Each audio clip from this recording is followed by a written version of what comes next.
بسم اللہ الرحمن الرحیم الحمد للہ وکفی وسلام علی عبادہ الذین اصطفی اما بعد۔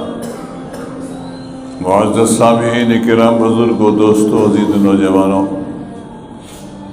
اللہ تعالیٰ کا بے حد کرم، اس کا فضل، اس کا احسان ہے کہ اس نے ہمیں مبارک ساعات اور مبارک گھڑیاں اور مبارک مہینے عطا فرما رکھے ہیں، جن سے ہم خوب فیض یاب ہو سکتے ہیں اور اپنی دنیا اور آخرت بنا سکتے ہیں۔ وہ مبارک گھڑیوں ایسی ہیں کہ جن سے دنیا بھی بنتی ہے انسان کی اور آخرت بھی بنتی ہے۔ جمعے کے دن ایک ساعت آتی ہے جس میں اللہ تعالیٰ بندے کی طرف متوجہ ہوتے ہیں اور اس کے دعائیں قبول فرماتے ہیں۔ ایک ساعت ایسی آتی ہے، ایک گھڑی آتی ہے، اس میں اللہ تعالیٰ اس کی دعائیں کو قبول فرماتے ہیں، اس کی دنیا کا بھی سامان کرتے ہیں اور آخرت کا بھی سامان کرتے ہیں۔ دونوں چیزیں ہیں، مومن کے لیے دونوں چیزیں ہیں۔ اسی لیے یہ دعا پڑھی جاتی ہے، ربنا آتنا فی الدنیا حسنہ وفی الآخرۃ حسنہ وقنا عذاب النار۔ یہ مومن کے لیے ہے، دنیا میں بھی اس کے لیے نیکی اور بھلائی ہوتی ہے اور آخرت میں بھی اس کے لیے نیکی اور بھلائی ہوتی ہے۔ یہ مومن کو اللہ تعالیٰ ایمان کے اوپر ثمرہ عطا فرماتے ہیں۔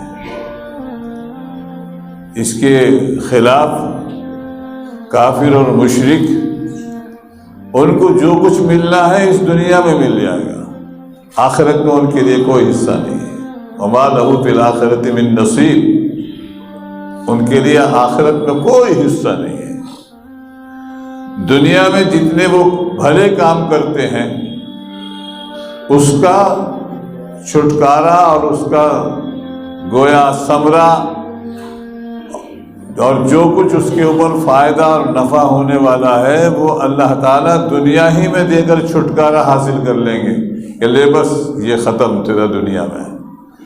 آخرت میں وہ حسرت اور ندامت کے علاوہ اس کے ہاتھ کچھ نہیں لگے گا۔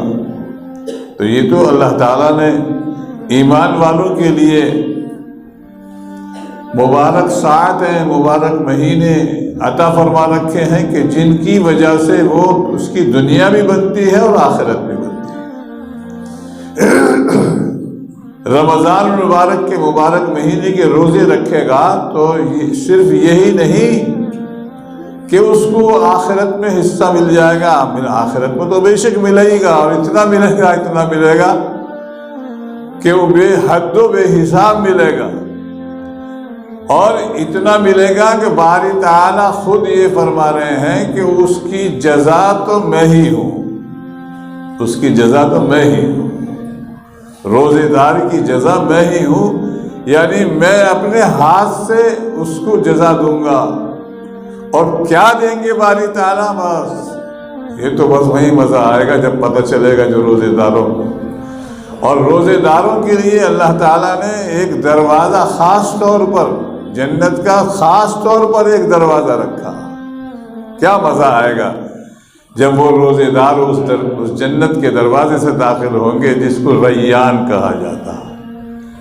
وہ دروازہ، جنت کا دروازہ، وہ دروازہ ہے جس کا نام ریان ہے۔ اور جب روزے دار اس خاص گیٹ سے، خاص دروازے سے داخل ہوں گے اور لوگ نیکی والے، دوسری نیکی والے، صدقے والے اور زکوٰۃ والے اور دوسروں کے ساتھ میں ہمدردی کرنے والے اور لینے دینے والے اور پتہ نہیں کیا کیا، مدارس چلانے والے اور تبلیغ والے اور پتہ نہیں کیا کیا، بہت سارے دروازے ہوں گے اور دروازوں سے داخل ہوں گے۔ لیکن روزے دار کو تو خاص اللہ تعالیٰ نے فرمایا کہ اس کے لیے تو ہم نے ایک دروازہ خاص بنا رکھا ہے، اور اس کا نام بھی بتا دیا۔ اوروں کے تو نام اتنے بتائے بھی نہیں، لیکن روزے دار کے لیے تو خاص طور پر حدیث میں نام بتا دیا کہ اس کا نام ہی ریان ہے۔ ریان سیراب کرنے والا، ریان سیراب کرنے والا۔ ہاں، وہ سیرابی ہو جائے گی اس وقت میں، اس لیے کہ روزے دار اپنی خواہشات نفسانیہ کو روکتا ہے، بھوک اور پیاس برداشت کرتا ہے۔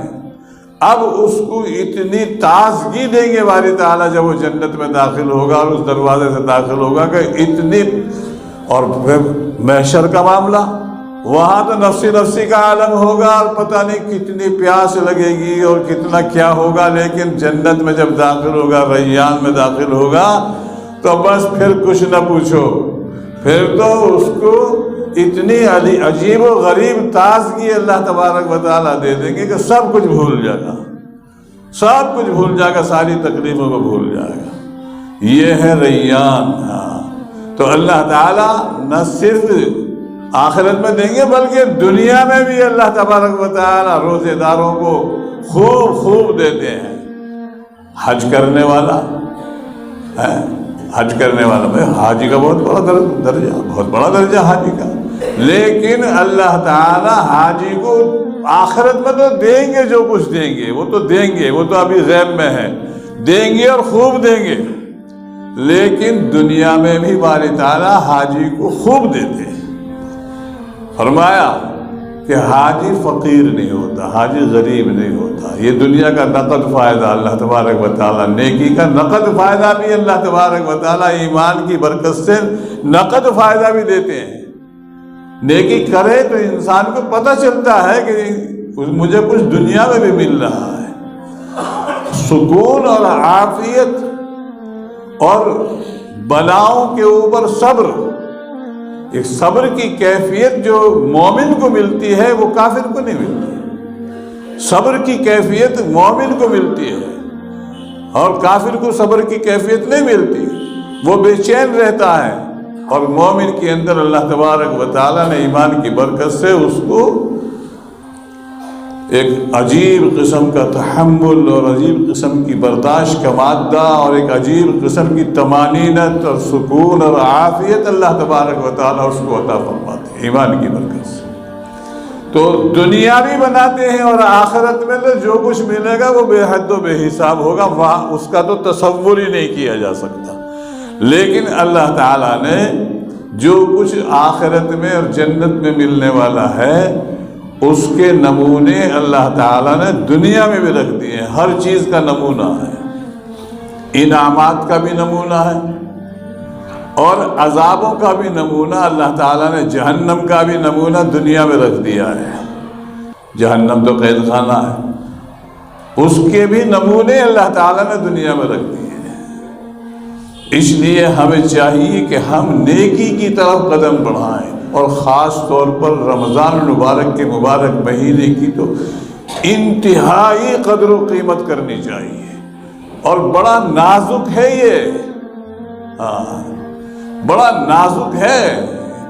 رمضان المبارک کا مبارک مہینہ ایسا ہی نہیں ہے، بہت نازک ہے، اس کو اتنی نزاکت لیے ہوئے ہے، یہ اتنی نزاکت لیے ہوئے ہے کہ جو اس کی قدر کر لے گا اللہ تعالیٰ اس کو دنیا میں بھی اور آخرت میں بھی اتنے عجیب و غریب انعامات سے نوازیں گے کہ انسان خود اس کا احساس کرے گا۔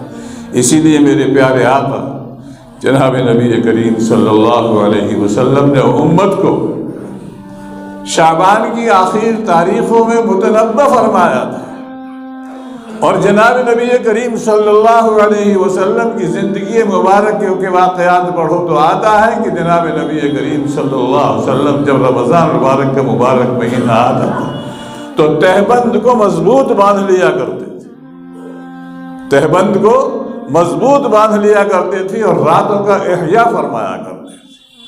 تہبند کو مضبوط باندھنے سے مراد یہ ہے کہ عبادت کے اندر بہت زیادہ کوشش کیا کرتے تھے، اور اپنے وقت کی قدر و قیمت کو پہچان کر صحابہ کو یہ بتانا چاہتے تھے کہ رمضان مبارک کا مبارک مہینہ یہ ایسے ہی نہیں ہے کہ ایسے ہی گزار دو اس کو، جیسے اور مہینوں کو گزار دیا ایسے اس کو بھی گزار دو۔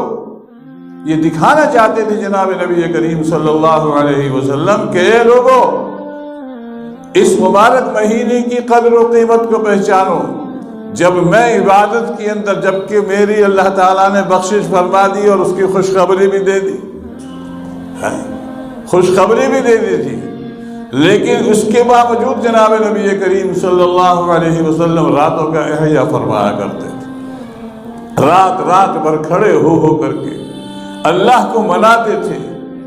تو یہ مبارک مہینہ اللہ تعالیٰ نے جو ہمیں عطا فرما رکھا ہے، اس کی ہمیں قدر کرنی چاہیے اور راتوں کا احیاء فرمانا چاہیے۔ احیاء کریں راتوں کا، راتوں کو جاگیں، اللہ کو منانے کے لیے جاگیں، نہ کہ سیر سپاٹے کے لیے، اللہ کو منانے کے لیے راتوں کو جاگیں۔ قرآن کریم کی خوب تلاوت کریں، خوب سنیں، اور زیادہ سے زیادہ اللہ تعالیٰ کے سامنے اپنی بے بسی کا اظہار کریں، اس لیے کہ ہم سراپا گنہگار ہیں، ہم سراپا گنہگار ہیں۔ اللہ تعالیٰ کی نافرمانیاں اب تک جتنی کی ہیں وہ ہماری ہلاکت و بربادی کے لیے کافی ہے، لیکن اگر اب بھی ہم اللہ کے دروازے پہ آ کر اور توبہ کر کے اور اللہ کو منا کر کے ہم اپنے دنیا کی اور آخرت کی سنوارنے کے لیے کچھ سامان مہیا فرما لے میں، تو بس یہ اس انسان کے لیے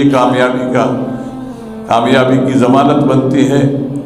اسی لیے جناب نبی کریم صلی اللہ علیہ وسلم نے یہ بھی فرمایا کہ ہلاکت ہے اس شخص کے لیے کہ جس کے اوپر رمضان مبارک کا مبارک مہینہ آیا اور اس کی مغفرت بھی نہ ہوئی۔